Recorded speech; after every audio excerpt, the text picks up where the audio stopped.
Sir, अभी महाराष्ट्र में जो बारिश हुई है जिससे आम की फसल और काजू की फसल का काफी नुकसान हुआ है। तो इसको सरकार जो कंपनसेशन दे रही है उसका वो लोग का कहना है कि ये कम है। क्या कहेंगे इस पर? देखिए, भारत जो है एक कृषि प्रधान देश है। देश की इकोनॉमी बड़े पैमाने पर जो है वो हमारे खेती से आती है।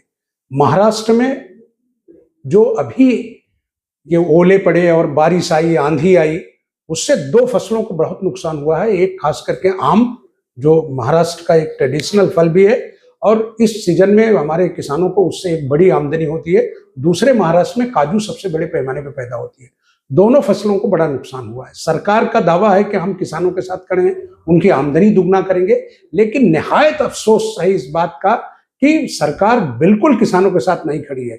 220 रुपया पर झाड़ के हिसाब से सरकार देने की तैयारी है, जबकि लागत ही 5,000 से कम एक झाड़ पर नहीं आ रही है। आज किसानों की जो लागत है काजू और आम की, वो 5,000 रुपये ज्यादा है। अगर उनका नुकसान होता है और नुकसान इतने बड़े पैमाने पर है तो 220 रुपये लेके वो क्या करेंगे? फिर वही मजबूरी का आत्महत्या करना है, फिर वही मजबूरी कि किसान बर्बाद होगा, वो फिर वही मजबूरी को बैंकों का पैसा कहां से भरेंगे जो उन्होंने लोन उठाया। महाराष्ट्र सरकार को चाहिए कि अविलंब जो हमारे कांग्रेस के नेता मांग कर रहे हैं और जो देश में हो रहा है उस पर ध्यान दे और किसानों को पहली प्राथमिकता दे और किसानों के मुआवजे को तुरंत सरकार जो है देने की व्यवस्था करे, क्योंकि अगर किसान खुशहाल नहीं होगा तो देश खुशहाल नहीं होगा।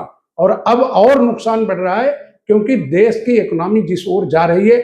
आज डीजल पेट्रोल को लेकर देश के प्रधानमंत्री जिस तरह से बयानबाजी कर रहे हैं, आने वाले दिनों में किसानी करना भी लोग छोड़ देंगे। अगर उनका मुआवजा टाइम पर नहीं दिया गया तो ऐसा कुछ फायदा नहीं होगा जो सरकार करना चाहती है। हम सरकार से एक बार फिर मांग करते हैं कि वो तत्काल प्रभाव से बैंकों के कर्ज रोके जाएं और किसानों को राहत दी जाए।